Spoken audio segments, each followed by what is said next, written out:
Hello friends, welcome to Paroos world. Paroos വേൾഡിൻ്റെ പുതിയൊരു വീഡിയോയിലേക്ക് എല്ലാവർക്കും സ്വാഗതം.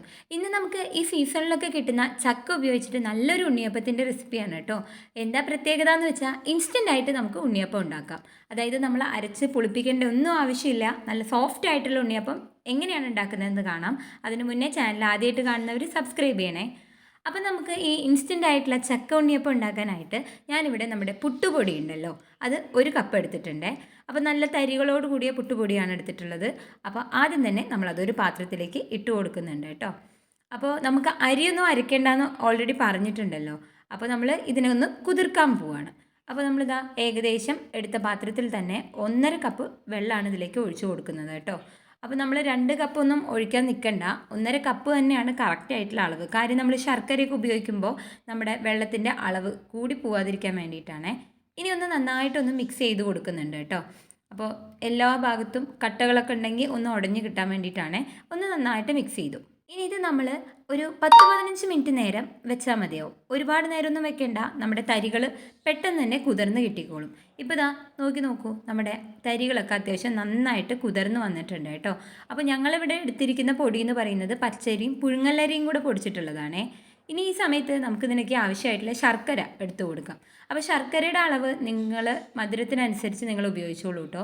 ഞാനിവിടെ ഒരു 3 അച്ച് ശർക്കര ഏകദേശം ഒരു 1/2 ഗ്ലാസ് വെള്ളം ഒഴിച്ചിട്ടാണ് ഉരുക്കാൻ വേണ്ടി വെച്ചിട്ടുള്ളത്.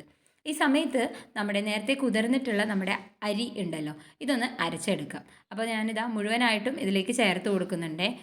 ഇനി അത്യാവശ്യം നന്നായിട്ട് തന്നെ അരച്ചെടുത്തോളൂ കേട്ടോ. നമുക്ക് തരികളൊന്നും ആവശ്യമില്ല. അപ്പോൾ ഇതാ ഈ ഒരു പരുവത്തിൽ ഞാൻ അരിച്ചെടുത്തിട്ടുണ്ട്.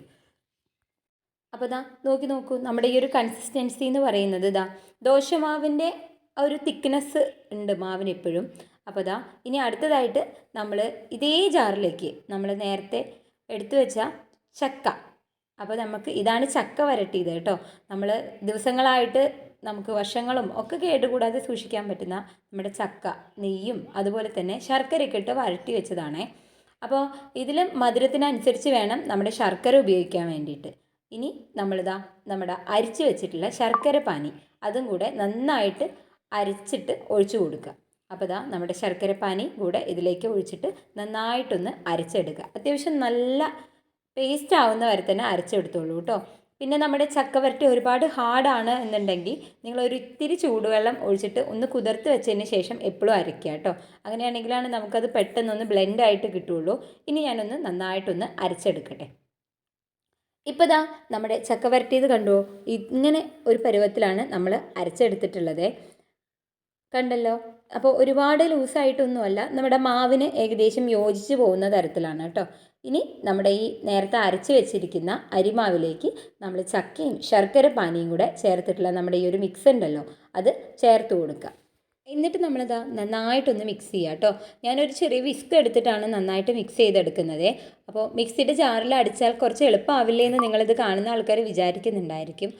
നമ്മളങ്ങനെ അടിച്ചെടുക്കുകയാണെങ്കിൽ ഈ മാവ് നല്ല ലൂസായിട്ട് പോകാനുള്ള സാധ്യതയുണ്ട്. ആ ഒരു തിക്നെസ് ഇതിനെ നഷ്ടപ്പെടും. അപ്പോൾ നമ്മുടെ ഉണ്ണിയപ്പം നന്നായിട്ട് എണ്ണ കുടിക്കും. അപ്പോൾ അതുകൊണ്ടാണ് നമ്മളിതാ ഈ ഒരു മെത്തേഡിൽ എപ്പോഴും ചെയ്യുന്നത്. നമ്മൾ കേക്കിൻ്റെ ബാറ്ററൊക്കെ തയ്യാറാക്കുന്ന സമയത്ത് നമ്മൾ നന്നായിട്ട് പതപ്പിച്ചെടുക്കാറില്ലല്ലോ. ഫൈനൽ എന്ന് പറയുന്നത് പൊടിയിട്ടതിന് ശേഷം നമ്മൾ ചെറുതായിട്ടൊന്ന് മിക്സ് ചെയ്യല്, അത് മാത്രമേ നമുക്കിവിടെ ആവശ്യമുള്ളൂ കേട്ടോ. അപ്പോൾ ഇതാ നന്നായിട്ടൊന്ന് മിക്സ് ചെയ്തെടുത്തു. ഇനി നമുക്ക് ഇതിലേക്ക് ഒരു തരികളൊക്കെ വരാൻ വേണ്ടിയിട്ട് നമ്മളിതാ റവയാണ് ചേർത്ത് കൊടുക്കുന്നത്. ഒരുപാടൊന്നുമില്ല, ഞാൻ ആകെ 1 ടേബിൾ സ്പൂൺ റവ മാത്രമേ ചേർത്തിട്ടുള്ളൂ. നമ്മൾ സാധാരണ ഉപ്പുമാവിനൊക്കെ ഉപയോഗിക്കുന്ന റവയാണ്. ഞാൻ വറുത്തിട്ടൊന്നുമല്ല കേട്ടോ ചേർത്ത് കൊടുത്തിട്ടുള്ളത്. അതും കൂടെ ചേർത്തിട്ട് ഇതാ ഒന്നുകൂടെ ഒന്ന് നന്നായിട്ട് മിക്സ് ചെയ്തെടുത്തിട്ടുണ്ട്. ഇനി നമ്മൾ ഈ മാവിനെ റെസ്റ്റ് ചെയ്യാൻ വെക്കുന്നുണ്ട്. നമ്മൾ മണിക്കൂറുകളൊന്നും വെക്കുന്നില്ല, ഒരു 10 മിനിറ്റ് മാത്രം. അപ്പോൾ നമ്മുടെ ഈ റവ ഒക്കെ നന്നായിട്ടൊന്ന് കുതിർന്ന് കിട്ടുമേ. ഈ സമയം കൊണ്ട് നമുക്ക് സമയം ഒട്ടും വേസ്റ്റ് ആക്കാനില്ല. നമ്മളിതാ കുറച്ച് തേങ്ങാക്കൊത്ത് എടുത്തിട്ടുണ്ട് കേട്ടോ. നല്ല നെയ്യിൽ നമ്മളിതൊന്ന് നന്നായിട്ടൊന്ന് മൂപ്പിച്ചെടുക്കുക. അപ്പോൾ ഇതാ നെയ്യ് നന്നായിട്ട് ചൂടായിട്ട് വന്നിട്ടുണ്ട്. നമ്മളിതിലേക്ക് ഇതാ തേങ്ങാക്കൊത്ത് ചേർത്ത് കൊടുത്തിട്ടുണ്ട്. അപ്പോൾ ഇതാ തേങ്ങാക്കൊത്ത് നന്നായിട്ടൊന്ന് ഇളക്കി അത്യാവശ്യം നല്ലൊരു ഗോൾഡൻ ബ്രൗൺ കളർ ആവുന്നത് തന്നെ വറുത്തെടുത്തോളൂ കേട്ടോ. ഇപ്പോൾ ഇതാ ഏകദേശം ഒരു 1-2 മിനിറ്റ് കഴിഞ്ഞിട്ടുണ്ട്. നന്നായിട്ട് മൊരിഞ്ഞ് വന്നു. ഇനി ഇതിലേക്ക് നമ്മൾ ഒരു പിഞ്ച് എള്ള് കൂടെ ചേർത്ത് കൊടുക്കുന്നുണ്ട്. അപ്പോൾ ഞങ്ങളിവിടെ എള്ള് ഉപയോഗിക്കാറുണ്ട്. എള്ള് ഉപയോഗിക്കാതെ ഉണ്ണിയപ്പം തയ്യാറാക്കുന്നവരുണ്ടെങ്കിൽ ഒന്ന് ചെയ്ത് നോക്കൂ കേട്ടോ. ടേസ്റ്റ് നിങ്ങൾക്ക് ഇഷ്ടപ്പെടും. ഇനി ഇതാ നമ്മുടെ മാവ് അപ്പോഴേക്ക് ഇത് സെറ്റായിട്ട് വന്നിട്ടുണ്ട്. നോക്കൂ, നമ്മുടെ ആ റവയൊക്കെ തരികളൊക്കെ നന്നായിട്ട് കുതിർന്ന് വന്നിട്ടുണ്ട്. അപ്പോൾ നമുക്ക് നല്ലൊരു സോഫ്റ്റ്നെസ് ആയിരിക്കും അകത്ത് കിട്ടുന്നുണ്ടാവുക. നമ്മുടെ ലാസ്റ്റ് സ്റ്റെപ്പ് എന്ന് പറയുന്നത് എന്താണെന്ന് വെച്ചാൽ നമ്മളിതാ തേങ്ങാക്കൊത്തും എള്ളും കൂടെ ഇതിലേക്ക് ചേർത്ത് കൊടുക്കുകയാണ് ചെയ്യുന്നത്. ഇനി ഒന്ന് നന്നായിട്ട് മിക്സ് ചെയ്ത് കൊടുത്തിട്ട് നമ്മൾ ആവശ്യത്തിനുള്ള ഏലക്ക പൊടിയും കൂടെ ഇട്ട് കൊടുത്തു കഴിഞ്ഞാൽ നമ്മുടെ ഉണ്ണിയപ്പത്തിനുള്ള മാവ് തയ്യാറായിട്ടുണ്ട്. അപ്പോൾ ഇതാണ് നമ്മുടെ സോഫ്റ്റ് ആയിട്ടുള്ള എണ്ണ കുടിക്കാത്ത ഉണ്ണിയപ്പത്തിൻ്റെ മാവിൻ്റെ റെസിപ്പി. അപ്പോൾ നമ്മളിതാ ഒന്നുകൂടെ നന്നായിട്ട് മിക്സ് ചെയ്ത് കൊടുക്കുക കേട്ടോ. അപ്പോൾ നെയ്യിൻ്റെ അളവൊക്കെ നിങ്ങൾക്ക് കൂടുതൽ ഉപയോഗിക്കണമെന്നില്ലെങ്കിൽ കൂടുതലൊക്കെ ഉപയോഗിക്കാം. ഇനി നമുക്ക് ഉണ്ണിയപ്പം ചുട്ടെടുക്കാം. അതിന് വേണ്ടിയിട്ട് ഞാനിതാ ഉണ്ണിയപ്പം കല്ല് അടുപ്പത്ത് വെച്ചിട്ടുണ്ട് കേട്ടോ. നന്നായിട്ടൊന്ന് ചൂടായിട്ട് വരുമ്പോൾ ഞാനിതിൽ സൺഫ്ലവർ ഓയിലാണ് ഉപയോഗിക്കുന്നത്. നിങ്ങൾക്ക് വെളിച്ചെണ്ണ വേണമെങ്കിൽ വെളിച്ചെണ്ണയും ഉപയോഗിക്കാവുന്നതാണ്. അപ്പോൾ നമ്മളിതാ കുഴികളിലൊക്കെ അത്യാവശ്യത്തിനുള്ള എണ്ണ ഒഴിച്ചു കൊടുത്തു. ഇനി നമ്മുടെ എണ്ണ നന്നായിട്ട് ചൂടായിട്ട് വരണം. ഇപ്പോൾ നമ്മുടെ എണ്ണ നന്നായിട്ട് ചൂടായിട്ട് വന്നിട്ടുണ്ട് കേട്ടോ. അപ്പോൾ നമ്മൾ കുഴിയുടെ ഒരു 1/4 ഭാഗത്തോളം മാവ് ഒഴിച്ചു കൊടുക്കുക. ചക്ക ആയതുകൊണ്ട് തന്നെ ഇത് അത്യാവശ്യം പൊങ്ങി വരും കേട്ടോ. അപ്പോൾ കുഴിയിൽ ഏകദേശം 1/4 ഭാഗത്തോളം നമ്മൾ മാവ് ഒഴിച്ചു കൊടുത്തിട്ടുണ്ട് കേട്ടോ. എല്ലാ കുഴികളിലും ഇതുപോലെ ഒന്ന് ഒഴിച്ചു കൊടുക്കട്ടെ. ഇപ്പോൾ നമ്മൾ എല്ലാ കുഴികളിലും ഒഴിച്ചു കൊടുത്തിട്ട് ഒരു മീഡിയം ഫ്ലെയിമിൽ വെച്ചിട്ടുണ്ട് കേട്ടോ. അപ്പോൾ മധുരം കൂടുന്നതിനനുസരിച്ച് നമ്മുടെ ഉണ്ണിയപ്പത്തിൻ്റെ കളറ് പെട്ടെന്ന് കരിഞ്ഞു പോകും. അതുകൊണ്ട് തന്നെ നമ്മൾ ചെറുതായിട്ട് ഒന്ന് കളർ മാറുമ്പോൾ തന്നെ പെട്ടെന്നൊന്ന് മറിച്ചിട്ട് കൊടുത്തോളൂ കേട്ടോ. അപ്പോൾ നമ്മൾക്ക് ആ ഉണ്ണിയപ്പത്തിൻ്റെ ഒരു ഷേപ്പ് കിട്ടിയാൽ മതി. അപ്പോൾ തന്നെ നമ്മളൊന്ന് മറിച്ചിട്ട് കൊടുക്കുക. അപ്പോൾ ഞാനിതാ എല്ലാ ഭാഗങ്ങളും ഒന്ന് മറിച്ചിട്ട് കൊടുത്തു.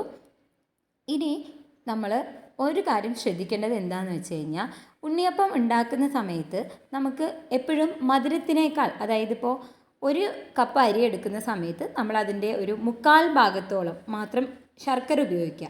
അപ്പോൾ നമ്മൾ മധുരം കുറവാണെന്നൊക്കെ പറഞ്ഞിട്ട് കൂടുതൽ ഇടുന്ന സമയത്താണ് നമുക്ക് ഈ ഉണ്ണിയപ്പം ഒട്ടിപ്പിടിക്കുന്ന പ്രശ്നമൊക്കെ ഉണ്ടാകുന്നത് കേട്ടോ. അപ്പോൾ ഞാൻ ഈ പറഞ്ഞ മെത്തേഡിൽ നിങ്ങൾ ഒരു പ്രാവശ്യം ഒന്ന് ഉണ്ണിയപ്പം തയ്യാറാക്കി നോക്കണേ.